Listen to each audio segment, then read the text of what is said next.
Wonder Man is the newest Marvel Disney Plus show that has just released, and I will say that I really do like the concept and the look of the show. It's not really your typical Marvel show, and it's really more of a unique take on the franchise, and I really like that. Well, the show is finally released, and I can confidently say that it was a wonder. Man.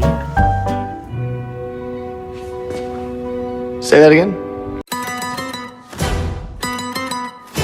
The series follows Simon Williams, a struggling actor in LA trying to land his childhood dream role of Wonder Man. But there is just one twist: he has superpowers, and the film industry does not allow actors to have superpowers, and that would really screw up his career if anyone found out. So in this series, Simon goes through many various trials and tribulations to land his dream role of Wonder Man while keeping his powers a secret. Now, I will say that this review will be pretty short since I don't really have a lot to say about it. I do really like it, but I just don't have a lot to say about it, and obviously spoilers ahead because the show just came out. But yeah, with that being said, let's get into the review. Let me just start with elaborating a little bit more about what I said in the opening. This show is not your typical Marvel show, and in fact it has no action at all. I mean, it has a couple action scenes, but not even that much. And the superpowers, Simon just happens to have superpowers. It's not like even a main focus. It's like a secondary story and more of an obstacle in the show than really a big main focus, which I do really like. And as a superhero Marvel fan, like, I love superhero stuff. I do really like this show, but that's also because I like movies. If you just like Marvel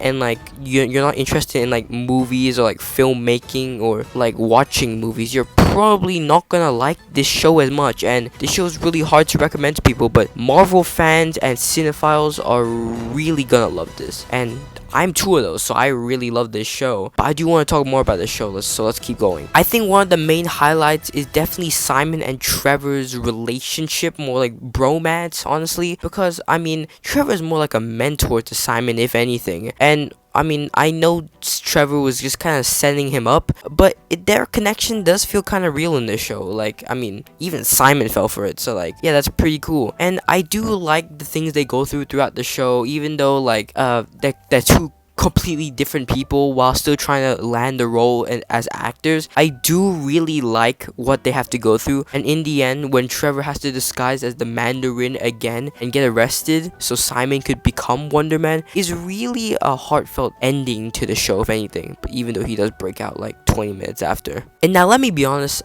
I think Marvel has finally become funny again, because if you've seen episode 4, Doorman, it's absolutely hilarious.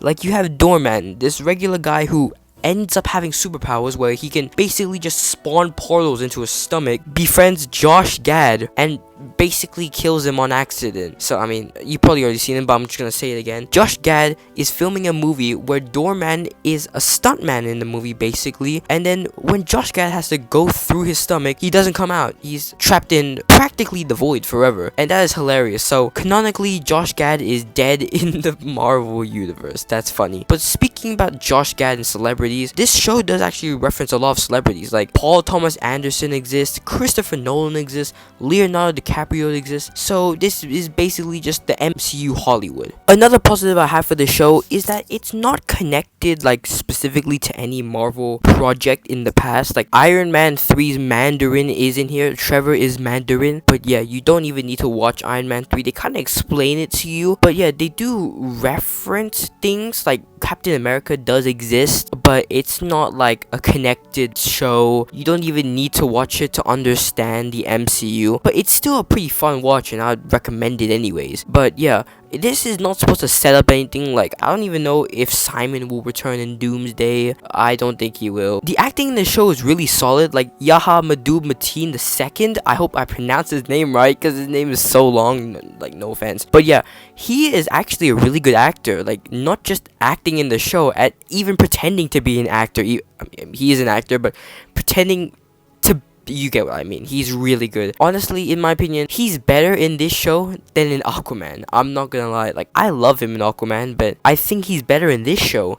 And especially also Ben Kingsley as Trevor. Like, he is a great actor. I mean, he's always just really been a great actor, so nothing against that. He's always been a really good actor. And all the other supporting actors aren't even that bad either. Like, I like everyone who's involved with the show. I don't really care too much about them, but I do like them. But yeah, that's basically it for the review. I really don't have a lot to say about the show. I mean, it's not really a lot to talk about because it's not like your typical Marvel show. As I said, there's no big action scene. There's no superhero abilities like being highlighted. There's not even a main villain. Like the Department of Damage Control counts as a villain, but it's not like, it's just kind of an obstacle for Simon more than a villain, if I'm being honest. But yeah, overall I would give the show a 9 out of 10. I really like it. I mean, I really hope more stuff like this comes in the MCU. I mean, I don't think we're ever gonna get something like this again, but this was really fun, especially as a cinephile myself, not just a Marvel fan. I like other stuff too, so I'm really happy that this is the way it turned out, and I cannot wait to see Wonder Man and Trevor back in the MCU soon, hopefully. But yeah, that's pretty much it for the review. Thank you guys so much for watching, and I'll see you guys soon. Peace.